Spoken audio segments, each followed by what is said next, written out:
চলছে আওয়ামী জাহেলিয়াত।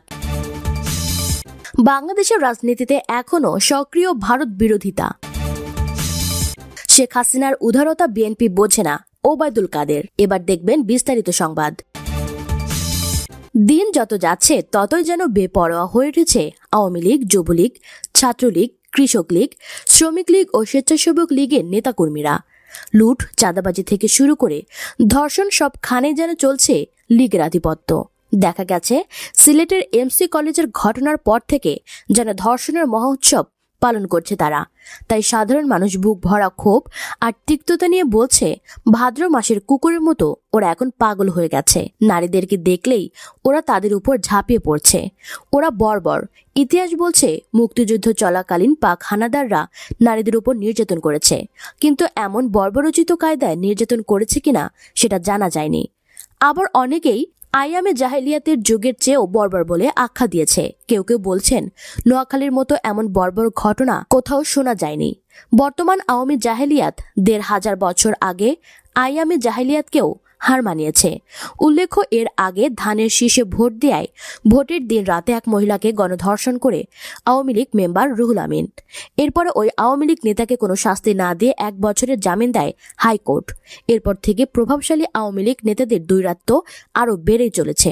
দেখা গেছে গত ৯ মাসে ৯৭৫ জন নারী ধর্ষিত হয়েছে, তার মধ্যে ৬২৭ জন শিশু। এসব শুধুমাত্র পত্রপত্রিকায় প্রকাশিত পরিসংখ্যান। অগোচরে রয়ে গেছে আরও অজস্র ঘটনা। আওয়ামী সরকারের বিগত বছরগুলোতে তাকালে দেখতে পাই ২০১৩ সালে বাংলাদেশের ধর্ষণের মামলা হয়েছিল ৩৬৫০টি। পরের বছর মামলার সংখ্যা আরও ৪৫টি বেড়ে হয় ৩৬৯৫টি। ২০১৫ সালে ধর্ষণের মামলা আরও বেড়ে হয় ৩৯৩০টি। অন্যদিকে আজ বাংলাদেশে যেমন জাতীয় শোক দিবস, তেমনি ভারতের ৭৫তম স্বাধীনতা দিবস। ১৯৪৭ সালে এই দিনে ভারত ব্রিটিশদের কাছ থেকে স্বাধীনতা প্রাপ্ত হয়েছিল। ১৯৪৭ সালে দেশভাগের পর থেকেই ৭৫ বছরের ভারত এখন বিশ্বে একটি পরাশক্তি হিসেবে আবির্ভূত হয়েছে। এই অঞ্চলের প্রধান রাষ্ট্র নিঃসন্দেহে ভারত। ১৯৭১ সালে বাংলাদেশের অভ্যুদয়ে ভারতের ঐতিহাসিক ভূমিকা রয়েছে। বিশেষ করে ভারতের তৎকালীন প্রধানমন্ত্রী শ্রীমতী ইন্দিরা গান্ধীর সমর্থন এবং সহানুভূতি না হলে বাংলাদেশ এত দ্রুত স্বাধীন হতো কিনা সেটি নিয়ে যথেষ্ট সংশয় থাকতেই পারে। ১৯৭১ সালে বাংলাদেশ ভারতের কাছে রক্তের ঋণ আবদ্ধ হয়েছে। আর তাই স্বাধীন সার্বভৌম বাংলাদেশ যতদিন থাকবে ততদিন ভারতের প্রতি বাংলাদেশের কৃতজ্ঞতা থাকতেই হবে। কিন্তু বাংলাদেশের রাজনীতিতে ভারত বিরোধিতা একটি চটকদার এবং সস্তা জনপ্রিয়তা লাভের কৌশল হিসেবে ব্যবহৃত হয়ে আসছে। স্বাধীনতার পর জাতির পিতা বঙ্গবন্ধু শেখ মুজিবুর রহমান স্বল্পতম সময়ের মধ্যে ভারতীয় সৈন্য প্রত্যাহার করার উদ্যোগ নেন এবং তিনি বাংলাদেশকে আত্মমর্যাদাশীল, স্বাধীন, সার্বভৌম একটি রাষ্ট্র হিসেবে প্রতিষ্ঠা করার চেষ্টা করেছিলেন। কিন্তু স্বাধীনতার পর থেকেই ৭১-এর পরাজিত শক্তি এবং উগ্র বাম সৈনিকরা এক ভারত বিরোধিতা জিকির তুলতে শুরু করে। এই ভারত বিরোধিতার নেপথ্যে ছিল পাকিস্তানি গোয়েন্দা সংস্থা ও চীনের প্রত্যক্ষ এবং পরোক্ষ মদদ এবং অভিপ্রায়, যে কারণে বাংলাদেশের অভ্যুদয়ের সাথে সাথে একটি ভারত বিরোধী মনোভাব জাগ্রত করার নিবিড় প্রচেষ্টা শুরু হয়েছিল এবং সেই প্রচেষ্টায় ১৯৭৫ সালের ১৫ আগস্টে ইতিহাসের নিকৃষ্টতম হত্যাকাণ্ডকে উস্কে দিয়েছিল বলে অনেকে মনে করেন।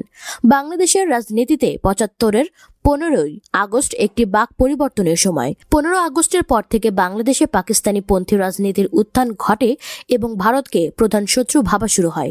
যেভাবে পাকিস্তান ভারতকে দেখে ঠিক সেভাবে বাংলাদেশের রাজনীতিবিদদের মধ্যে ভারত বিরোধিতা প্রকট হয়ে ওঠে এবং জনগণকে বিভ্রান্ত করার জন্য ভারত বিরোধী স্লোগান দিয়ে নিজের স্বাধীনতা ও সার্বভৌমত্বকে জাহির করার একটি সস্তা কৌশল রাজনীতিতে ব্যাপকভাবে সংক্রমিত হতে থাকে, যে সংক্রমণের নেতৃত্ব দিয়েছিলেন জিয়াউর রহমান।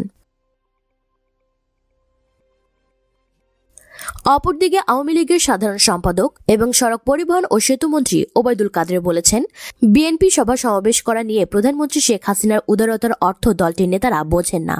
মঙ্গলবার বিকেলে রাজধানীর বঙ্গবন্ধু আন্তর্জাতিক সম্মেলন কেন্দ্রে বঙ্গবন্ধু শেখ মুজিবুর রহমানের ৪৭তম মৃত্যুবার্ষিকী ও জাতীয় শোক দিবস উপলক্ষে আওয়ামী লীগ আয়োজিত আলোচনা সভায় সূচনা বক্তব্যে তিনি এসব কথা বলেন। ওবায়দুল কাদের বলেন, আজকে কষ্ট লাগে, আমাদের নেত্রী বলেছে বিএনপি সমাবেশ করুক, জনসভা করুক, কোনো বাধা আমরা দেব না। নেত্রী, আপনার এই উদারতার অর্থ আমরা বুঝি, তারা তো সেটা বোঝে না। আওয়ামী লীগের সাধারণ সম্পাদক বলেন, তারা বলে বিদেশিদের চাপে আপনি এটা করেছেন। লন্ডন থেকে স্লোগান দেয়, আর স্লোগানের প্রতিধ্বনি হয় পল্টনে। কি slogan? Take back Bangladesh. Take back করে কোথায় যাবে? লুটপাটের হাও ভবনের বাংলাদেশ, 5 বার বিশ্ব চ্যাম্পিয়নের বাংলাদেশ, মুক্তিযুদ্ধের মূল্যবোধ বিসর্জনের বাংলাদেশ। ওবেদুল কাদের বলেন, সংকটের বিস্তীর্ণ কাটাবন পেরিয়ে শেখ হাসিনার নেতৃত্বে এখনো বাংলাদেশ স্টেবিলিটি বজায় রেখেছে। এখনো বাংলাদেশ এগিয়ে যাচ্ছে। এখনো রেমিটেন্স আছে হাজার হাজার কোটি টাকার। এখনো 40 থেকে 42 বিলিয়ন ডলার আমাদের রিজার্ভে। বললাম কেন? বাংলাদেশে এখন রিক্সাওয়ালাও রিজার্ভের কথা বলে।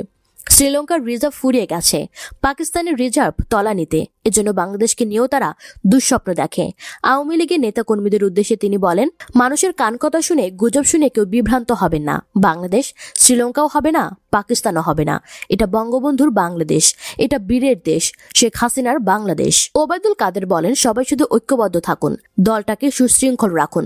যেভাবে এগিয়ে চলছে, আমরা যদি নেত্রীর নির্দেশনা অনুযায়ী এগিয়ে যেতে পারি, আগামী নির্বাচনে আমরা আবারও বিজয়ের বন্দরে পৌঁছাতে পারবো। আওয়ামী লীগের সব আছে, এখনো ভালো মানুষের অভাব নেই, শুধু ঐক্যটা রাখতে হবে।